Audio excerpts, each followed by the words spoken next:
Hello and welcome to Global Eye. Leaders of 8 nations, including India, China, Russia and Pakistan, gathered in Samarkand city of Uzbekistan for the Shanghai Cooperation Organization Summit. This is the first meeting of the SCO members after the pandemic. This is also the first time when Prime Minister Modi and Chinese President Xi Jinping came face-to-face after the deadly border clashes in 2020. It was also the first time for Russia and China to hold bilateral talks since the Ukraine invasion. China said it will work together with Russia to become great global powers and inject stability and positive energy into a chaotic world. The Russian president thanked China for taking a balanced approach on the Ukraine invasion. Speaking at the summit, Prime Minister Modi said he wants to transform India into a manufacturing hub. There was no bilateral between Prime Minister Modi and President Xi Jinping. However, China supported India as a host country for next year's SCO Summit. We're now joined by Ambassador K.C. Singh, former diplomat and strategic affairs expert, Brahma Chellaney also with us, and we have with us Ash Jain from the Atlantic Council. Thank you very much, gentlemen, for joining us. Brahma Chellaney, if I can begin with you, give us a sense of how you read the big message coming from the SCO Summit, especially from the meeting between President Putin and President Xi. China saying that it wants to make great efforts with Russia to play the role of great powers in guiding the world in this chaotic atmosphere. The big message coming from the Putin-Xi meeting first. I think the Xi Jinping-Putin meeting underscores the new global divide, a new global divide between the Western Bloc and the China-Russia axis. In fact, the SCO symbolizes the China-Russia axis. These two countries were the founders of the SCO, though China increasingly has been in the SCO's driving seat. The SCO itself is a very unusual organization. It's a club of autocracies, with India being the sole exception. India is the only established democracy in the SCO. India, therefore, lends value to the SCO. But to answer your question, the big takeaway from the SCO Summit is that the China-Russia axis may look solid, but it's actually not that solid, because China is seeking to pursue its own narrow interests. It's seeking to build energy security by taking advantage of the fact that Russia is diminishing its gas supplies to Europe, and Europe is cutting off oil imports from Russia, and that allows China to build an energy safety net that will not be subject in any war scenario, a Taiwan war crisis, subject to a US interdiction. So for China, Russia's troubles are good news to enhance its own economic and military power. And as far as India is concerned in this bigger picture, India wants to serve as a bridge in the new global divide, rather than getting squeezed by both sides. But one can argue that India is already facing a squeeze from both camps. China, as you know, has stepped up military pressure on India, and the US is returning to rearming Pakistan, as highlighted by the New Deal to modernize Pakistan's F-16 fleet.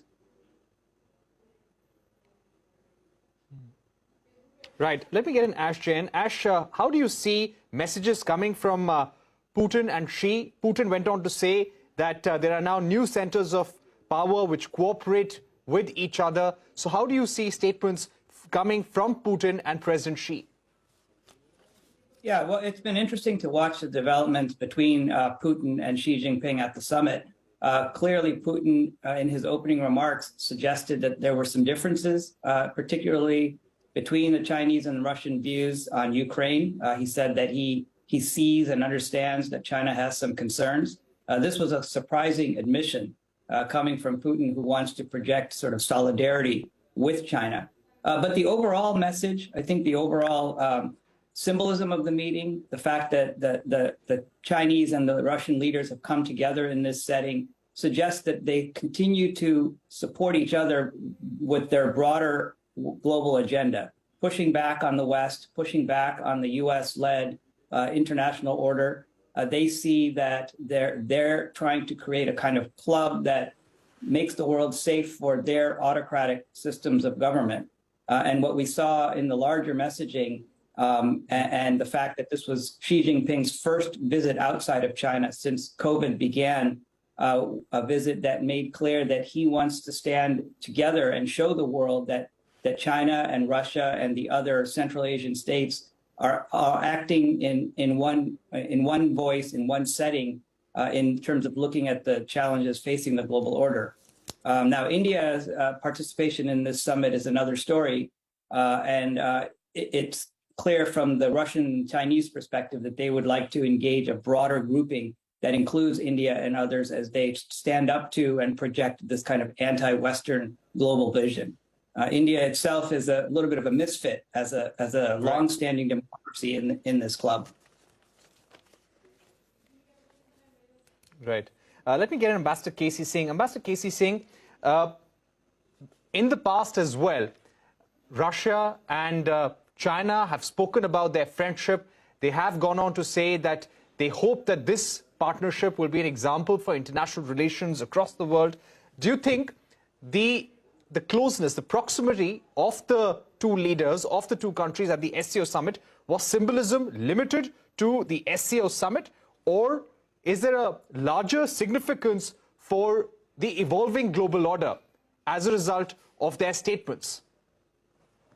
Well, firstly, look at the difference between the language used in Beijing at the end of the Olympics there, where they talked of no limits partnership. And this is before Russia opened its Ukraine campaign.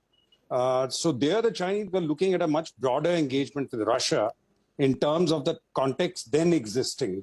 So convergence was taking place. The Chinese, as Mr. Chellaney has put it, were looking for energy security, and that was being provided by Russia turning away from the West and diversifying, and therefore reaching out to Chinese and supplying the energy. There's a new pipeline, which is a gas pipeline, which is coming up, which now gains even more importance when Nord Stream, etc., are becoming dysfunctional or non-functional. Particularly after December, if Europe is going to scale back completely, then the Russians need new markets. And therefore, China provides an immediate market. Now, the question is, what is India doing? It's always known that the focus would be on Xi Jinping as well as Vladimir Putin, because that's what the world was watching to see. Is it still a no-limits partnership, or it's a conditional partnership? Now, it appears it's a more conditional partnership. China does not want to hazard its relationship with the West. So far has not supplied military equipment, probably is not prepared to. It's willing to give financial assistance indirectly by buying Russian gas and therefore keeping the Russians supplied with foreign exchange. But India comes in because we are the next chair, and therefore the Prime Minister had to be there. And then we'll be able to control the agenda. But even now, the agenda which the Uzbek president had in mind was more energy security, food security. And there seems to be little attention paid to that. All the focus has gone on China and Russia. Now, as far as India is concerned, Prime Minister is talking of India as an innovation hub, supply chain diversification, resilience. Now, how are you going to have supply chain resilience if your relationship with Pakistan is not normal? You know, if Article 370 abrogation is going to upend your relationship with Pakistan to the extent that you can't even meet or the Prime Minister doesn't want to, the two Prime Ministers can't meet the Prime Ministers of India and Pakistan, how are you going to open up the space to India's West? Because Pakistan will not allow you access to Central Asia. You can go via Chabahar and Iran, but certainly Pakistan is not going to open it. And the shortest route is always going to be this way. So therefore, we can talk of resilience, talk of linkages to Central Asia.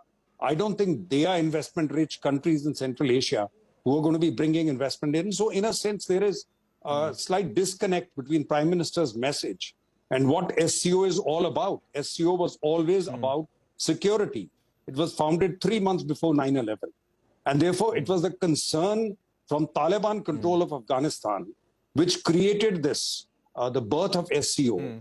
And then it has focused on terrorism, on drugs coming out of Afghanistan. But post-2001, when the Americans arrived in Afghanistan, in Kabul, and a West American-friendly government took over, The Chinese then brought in their Belt and Road and expanding the network, and therefore talking of infrastructure diversification. So are we on the same page as the Chinese when we talk about it? No, because the Chinese are looking at CPEC, their communication to the Indian Ocean going through Pakistan, whereas that is not available to you. You are not going to be linked into that. You have shown some interest, but that's not going to work for you. Or they're linked through Central Asia to Europe and the Gulf. All right. So the focus is going there. So where does India fit into it? I don't know. As long as we don't normalize relations with China and Pakistan. Right. So that's an important message. And one of our panelists also said earlier that India was probably a misfit in this setting. Here, the entire focus was on Putin and Xi Jinping, and India, of course, and the Prime Minister making this point about food security, also about how they can help the world with their own startup story as well. But let me get Brahma Chellaney once again. Brahma Chellaney, there was a lot of conversation, a lot of speculation about a possible Modi-Xi meeting on the sidelines of the Uzbekistan SCO Summit. It was widely believed that the disengagement that happened at PP-15 Hot Springs Gogra area along eastern Ladakh was a step in that direction. But over here, we did see them standing next to each other in a group photograph. But beyond that, there was no conversation, no bilateral, no handshake. So how do you see this turn of events? Well, first, looking at it more broadly, India can expect no respite in strategic pressure from China, even as China rakes in growing profits from its lopsided trade relationship with India. China is strengthening its access with Pakistan. It's trying to weigh down India.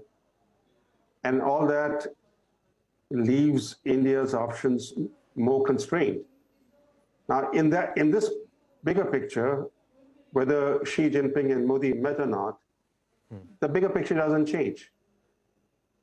But it's still possible that there may be a Modi-Xi Jinping meeting this evening because the bilaterals are still going on. And it's possible that we might be surprised with a Modi-Xi Jinping meeting. But even if it were to take place, we should remember that this won't be a meeting that is going to lead to any breakthrough.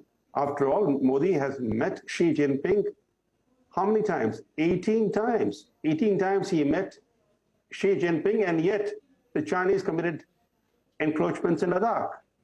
They stabbed India in the back, despite Modi bending over backwards to befriend China.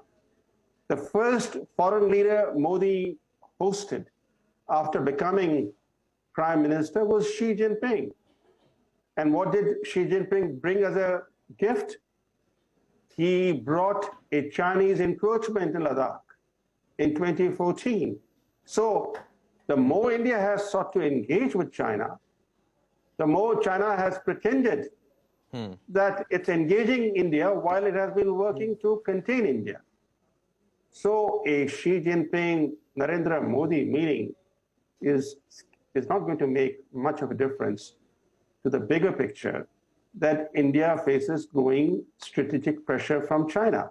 And it has to deal with that pressure not through showmanship, diplomatic showmanship, which is what we increasingly are focusing on. In recent years, every China-India meeting has been overhyped in India, especially by the Indian media. And yet, our troubles with China have been growing. So India needs to fundamentally change course. It has to not shy away from employing leverage where it has leverage.